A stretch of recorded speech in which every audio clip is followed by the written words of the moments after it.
Children's Storytime, presented by BMGFly. Assalamu alaikum. That means peace be unto you. Today we are reading The World Belonged to Us by Jacqueline Woodson, illustrated by Leo Espinosa. Read to you by Nia Malika Dixon. Today we are reading The World Belonged to Us by Jacqueline Woodson, illustrated by Leo Espinosa.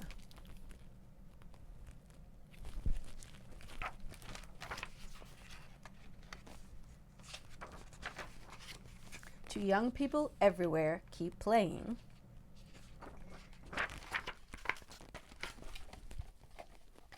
In Brooklyn, in the summer not so long ago, grown-ups always had some place to be or some kind of work to do. But the minute school ended, us kids were free as air, free as sun, free as summer.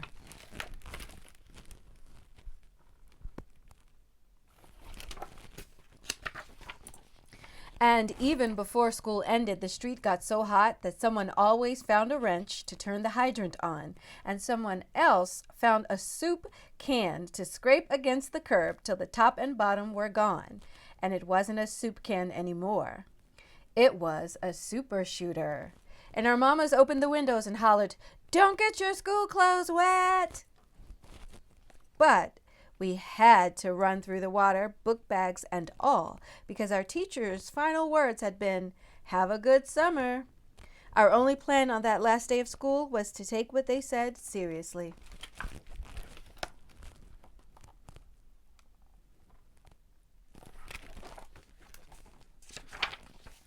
In Brooklyn, in the summer not so long ago, my mom would straighten my hair for school with a hot comb and then twist it into spiraling curls that she said should last a while. But they only lasted until I ran headfirst into the hydrant, and quick as that, bing, my hair sprung back from straightened curls to natural coils, because it was finally summer, and hair, too, had the right to be free.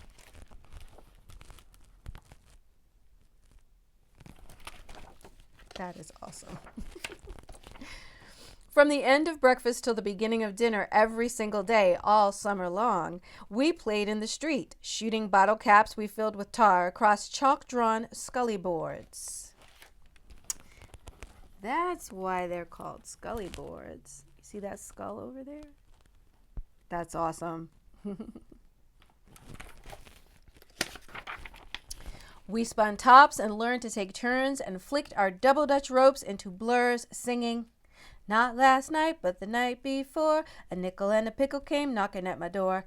And we jumped and we ran and we played, and the whole world felt like it belonged to us.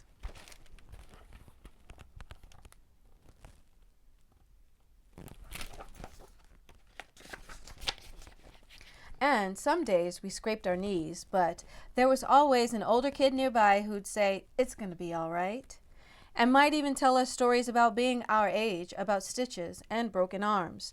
And if someone said, "Boys don't cry," some big boy always said, "Oh yeah," and had a story about the time he cried and cried until our eyes grew wide and our hurt knees forgotten. Storytelling on the stoop. Hey, I remember that. There was always some new kind of fun. We built forts out of enormous boxes, then admired what we made together. We said, "You sure can draw," and "You sure can build," and "You sure can jump," and "You sure can sing," and we meant it. That's right. Being kind to each other is so important, as well as giving everybody their props. In Brooklyn, in the summer, not so long ago, it was easy to believe that anything was possible. When a guy from our block was good enough to play for the Mets, and a girl from our block sang on a big stage in Manhattan, and a woman someone's cousin knew wrote a whole book about Brooklyn. That's right.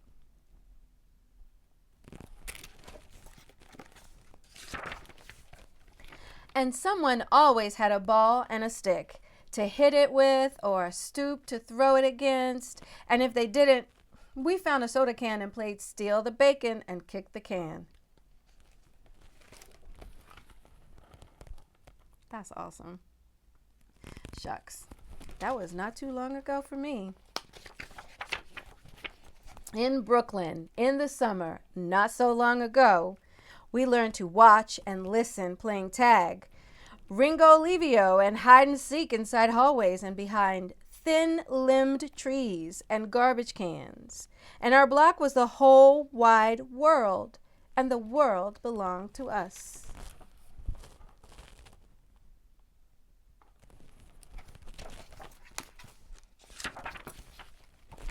Afternoons, when we heard the beautiful sound of an ice cream truck, we yelled up to our mothers, "Can I have 50 cents for a cone with rainbow sprinkles?" And sometimes our mothers wrapped change into scarves and tossed them down to us. And our scarves of money held high became a parade of us kids, chasing a truck with our own song. "Wait, wait, we want a cone." Then we shared with the friends with no money, because some days the ones with no money were us. And that's the truth.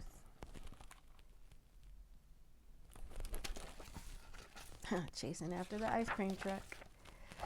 In Brooklyn, in the summer, not so long ago, we didn't need doorbells or telephones, just two hands to cup around our mouths and a voice loud enough to be heard. So we called out to each other in Spanish, in English, in Polish, in German, in Chinese, and we ruled the block in all of our languages, playing and playing and playing until dusk fell and the street lights came on. And then our mamas called us.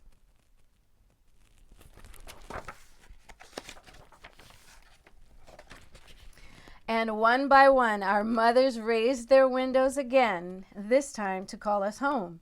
So we said, "To be continued." We said, "You're still it." We said, "Don't forget, it was my turn." We said, "Wear your green t-shirt and I'll wear mine." We said, "What are you having for dinner? Maybe I can eat over tomorrow."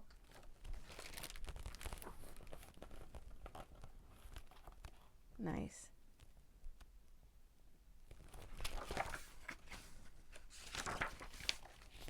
And as our words echoed out over the block like a lullaby we'd always remember, I ran up the stairs of my stoop, already excited about tomorrow, and the tomorrow after that, and the many tomorrows to come, not just in Brooklyn, not just in the summer.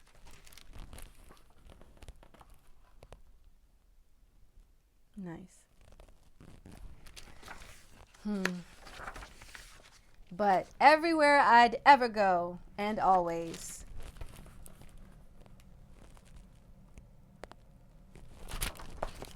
I love that. That was awesome. It's the kids' time to rule the streets. I hope you liked it. I really enjoyed reading that, and I hope you liked listening and reading along with me. The World Belonged to Us by Jacqueline Woodson. You can get it at your local library like I did, or you can go buy your own at the bookstore. Either way, get this book and enjoy it. All right, guys, I'll see you next time with another story. Bye.